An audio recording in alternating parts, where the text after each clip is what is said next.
Oke baik, assalamualaikum warahmatullahi wabarakatuh teman-teman. Terima kasih telah mengklik video ini dan selamat datang di Teman Cerita Channel. Seperti yang kita ketahui bahwa di akhir tahun 90-an banyak sekali terjadi konflik akibat sentimen rasial dan juga tekanan ekonomi karena Indonesia pada saat itu mengalami krisis moneter.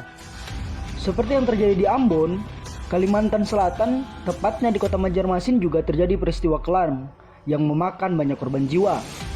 Kali ini kita akan membahas tentang tragedi kemanusiaan terbesar yang terjadi di Banjarmasin, Kalimantan Selatan yang dikenal sebagai tragedi Jumat Kelabu pada tanggal 23 Mei tahun 1997. Untuk teman-teman yang belum subscribe, mohon untuk subscribe dan nyalakan tombol loncengnya agar teman-teman bisa mendapatkan info terbaru dari Teman Cerita.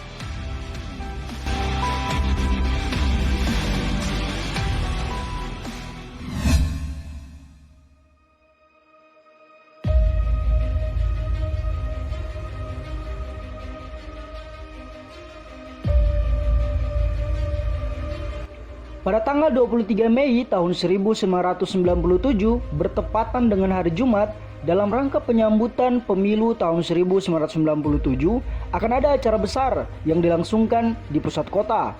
Salah satu partai yang ikut dalam pemilu, yaitu Golkar, akan menyelenggarakan kampanye dengan panggung hiburan rakyat.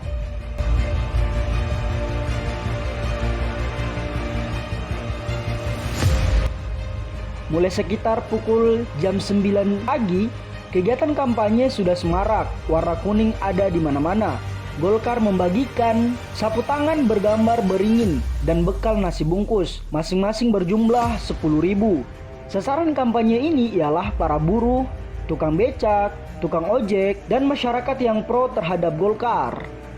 Pembagian nasi bungkus dan sapu tangan itu usai dengan tenang sekitar jam 11 siang.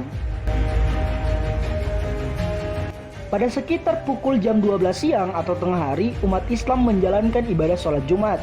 Sewaktu ibadah berlangsung, sebagian masa kampanye Golkar yang umumnya terdiri dari anak-anak muda dan remaja masih berkampanye.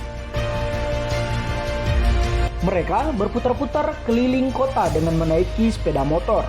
Banyak di antara sepeda motor itu knalpotnya dicopoti, dan suara raungan mesin motor dirasakan sangat mengusik ketenangan mereka yang sedang beribadah. Puncaknya ketika arak-arakan sepeda motor tersebut melewati Masjid Nur di Jalan Pangeran Samudra. Masjid ini terletak di daerah basis Partai Persatuan Pembangunan. Menurut sumber dari tim Lembaga Bantuan Hukum Nusantara atau LBHN, cabang Banjarmasin yang melakukan investigasi ke lapangan, ketika masa yang akan berkampanye itu melintas, jamaah sholat Jumat yang meluber sampai ke jalan itu masih sedang membaca doa. Sebenarnya Polantas sudah berusaha menghadang massa Golkar, namun Satgas Golkar bersikeras untuk melewati jalan itu. Alasan mereka adalah sholat Jumat hanya tinggal membaca doa. Kemarahan jamaah dengan cepat menyebar seusai sholat Jumat dan sampai ke telinga penduduk di berbagai sudut kota Banjarmasin lainnya.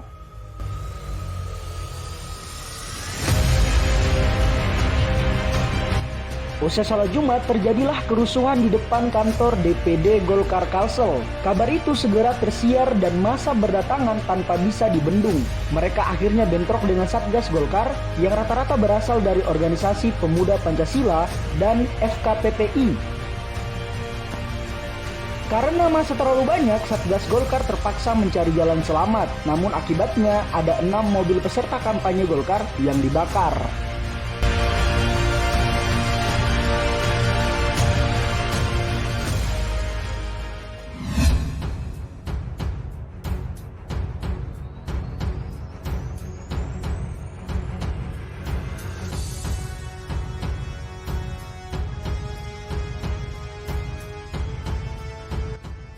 Di depan kantor Banjarmasin Pos, dari arah timur, ribuan massa menyerbu dengan membawa senjata aneka macam.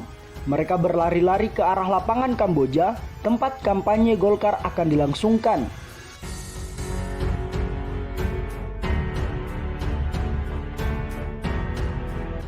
Di sepanjang jalan, semua bendera, spanduk, umbul-umbul Golkar diturunkan dan dibakar. Di sana, mereka bergabung dengan massa yang menyerbu yang mula-mula muncul di pinggir lapangan. panggung kampanye pun diserbu dan dirobohkan. Kaum penyerbu bertarung dengan 20.000 massa Golkar yang sedang berkumpul di sana. Para petugas keamanan tidak mampu mengendalikan pertarungan dengan kekerasan tersebut.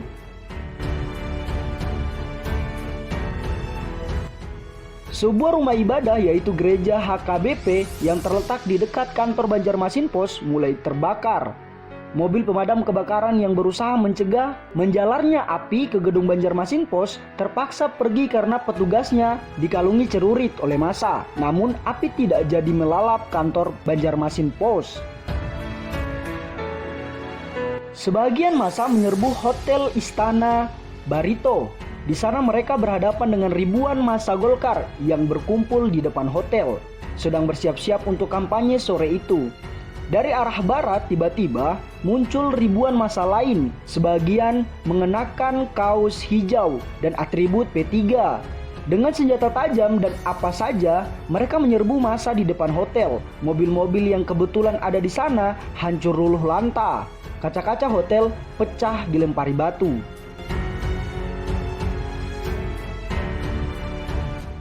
Sejak pukul jam 3 sore, listrik pun padam, menambah suasana mencekam dan kerusuhan meningkat. Sebagian besar tamu Hotel Istana Barito masih berada di dalam kamar mereka dalam kegelapan.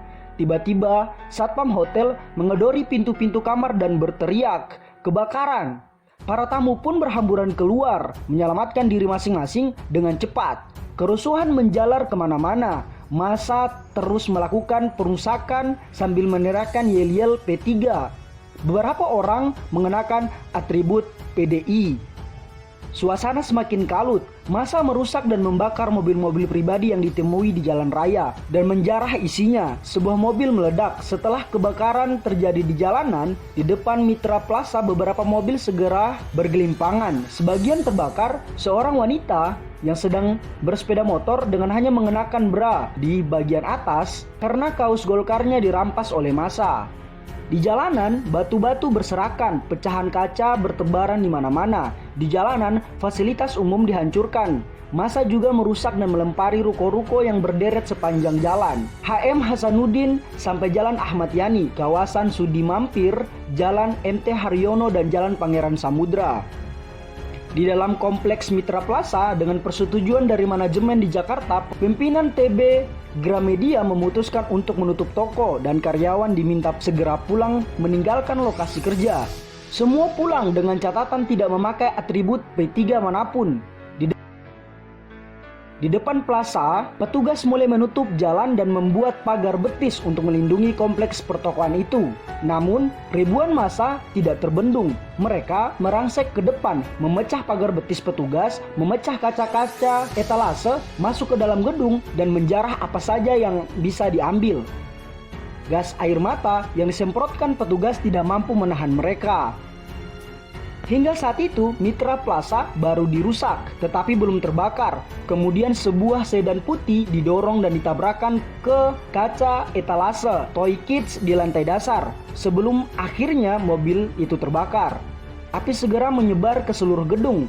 Setelah Mitra Plaza terbakar, gedung-gedung lain segera menyusul. Malam itu, seluruh tempat, lantai, gedung Mitra Plaza ludes terbakar. Sementara itu, kerusuhan tidak hanya menjangkau kawasan pertokoan, wilayah pemukiman penduduk pun terkena. Kampung Kertak Baru Ulu, khususnya RT 10 yang dihuni 30 kepala keluarga, mulai dilalap api sejak pukul jam 4 sore.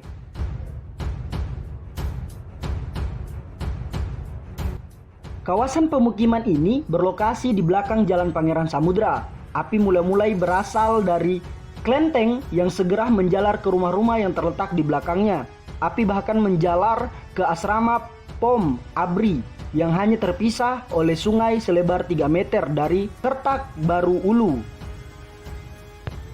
Sementara di tempat lain, yaitu Jalan Veteran dan Jalan Lambung Mangkurat, pada waktu yang sama, sebanyak 6 gereja dan 1 kelenteng ikut dihancurkan. Rumah-rumah etnis Tionghoa juga ikut dilempari batu. Bahkan ada keluarga yang akan menyelamatkan diri setelah mobil penjemput datang. Mobil tersebut dihancurkan kacanya, terpaksa pemiliknya lari menjauh dari sana.